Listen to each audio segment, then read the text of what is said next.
Assalamualaikum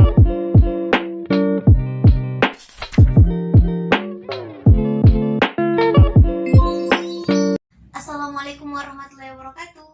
Hai semuanya, perkenalkan nama saya Citra Bunga Lestari Pardede, Stanbook 2021, Fakultas Ilmu Sosial. Nah, di video kali ini, saya bakal menjelaskan tentang aliran filsafat pendidikan, yaitu aliran filsafat idealisme. Nah, filsafat idealisme ini adalah sebuah aliran yang memiliki paham bahwa pengetahuan dan kebenaran tertinggi adalah sebuah ide. Seluruh bentuk realitas ialah manifestasi dalam sebuah ide. Nah, biasanya pandangan idealisme ini selalu menjadi lawan kata filsafat realisme. Nah, setiap aliran memiliki tokoh-tokoh pencetusnya. Nah, aliran idealisme ini memiliki tokoh pencetusnya, yaitu pertama adalah Plato, di mana Plato mengungkapkan bahwa cita-cita itu ialah sebuah gambaran asli yang semata-mata bersifat rohani dan jiwanya terletak di antara gambaran asli atau bayangan dunia yang ditangkap oleh panca indera ataupun yang didasarkan menjadi sebuah pikiran akal yang dimana berkaitan dengan ide. Nah, kedua menurut Immanuel Kant, dia mengatakan bahwa filsafat idealis ialah idealis kritis, di mana paham ini menyatakan bahwa pengalaman langsung yang kita peroleh dan kita anggap sebagai pemilik kita sendiri, yang melainkan ruang dan waktu, itu disebut dengan sebuah forum intuisi kita. Nah, yang ketiga adalah Al-Ghazali, di mana Al-Ghazali membagi akal dalam beberapa daya yang dapat dilihat oleh sari potensi dan kadarnya. Yang pertama adalah akal praktis, yang kedua adalah akal teoris. Selanjutnya kepada pencetusnya yaitu Hegel. Hegel mengatakan bahwa idealisme subjektif dan objektif untuk mengembangkan tesis dan antitesis secara berturut-turut.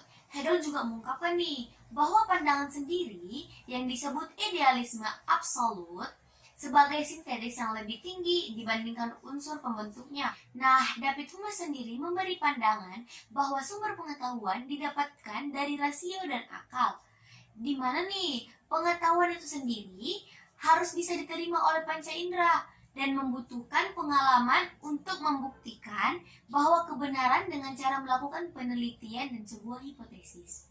Nah, pada aliran idealisme kali ini, dia memiliki jenis-jenis idealisme.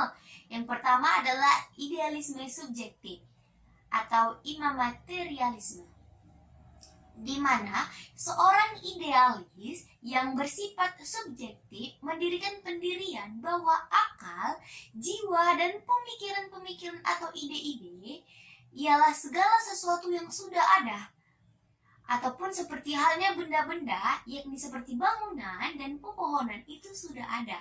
Yang kedua, idealis objektif, di mana Plato sudah memberikan nama realitas yang fundamental dengan nama ide.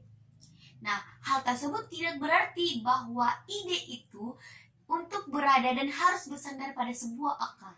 Yang ketiga itu adalah idealisme personal. Nah, di mana personalisme muncul sebagai protes terhadap materialisme, mekanik, dan idealisme monistik. Pertama adalah tujuan pendidikan. Pendidikan sendiri memiliki tujuan ialah untuk membantu perkembangan pada pikiran dari diri pribadi ataupun siswa. Nah, sejak adanya idealisme sebagai paham filsafat pendidikan menjadi keyakinan bahwa realitas ialah sebuah kepribadian, maka itu diawali saat dipahamkan tentang perlunya pengajaran secara individu. Yang kedua adalah kurikulum pendidikan idealisme, yang dimana berisikan tentang pendidikan liberal dan pendidikan vokasional atau praktis, di mana yang dimaksud adalah kemampuan untuk mengembangkan rasional dan moral, di mana kurikulum ini digunakan dalam dunia pendidikan yang beraliran idealisme, karena memfokuskan pada suatu kategori objektif. Nah, yang ketiga adalah metode pendidikan. Tidak cukup hanya sebagai mengajar siswa tentang cara bagaimana berpikir.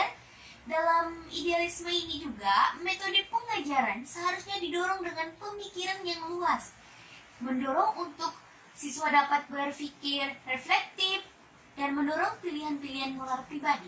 Yang keempat adalah peran guru. Para ahli filsuf idealisme memiliki harapan yang tinggi pada guru. Keunggulan yang harus ada pada diri guru itu baik secara moral maupun intelektual. Aliran filsafat idealisme ini terbukti mencukup banyak memperhatikan masalah-masalah pendidikan, sehingga cukup berpengaruh terhadap pemikiran dan praktik pendidikan. Kesimpulan dari pemaparan yang tadi, idealisme itu adalah salah satu aliran yang memiliki paham bahwa hakikat dunia fisik hanya dapat dipahami dengan kaitannya dengan roh. Tokoh-tokoh ini yang di dalamnya pencetusnya itu adalah Plato, Immanuel Kant, Al-Ghazali, Hegel, David Hume.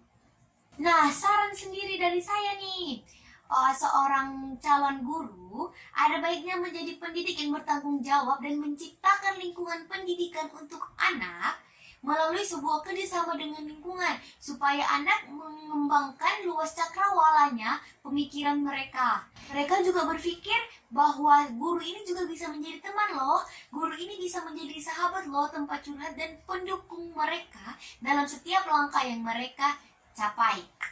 Nah, video kali ini cukup bermanfaat bagi kalian. Jika salah kata ataupun perkataan yang menyinggung kalian, mohon dimaafkan. Assalamualaikum warahmatullahi wabarakatuh. See you next time.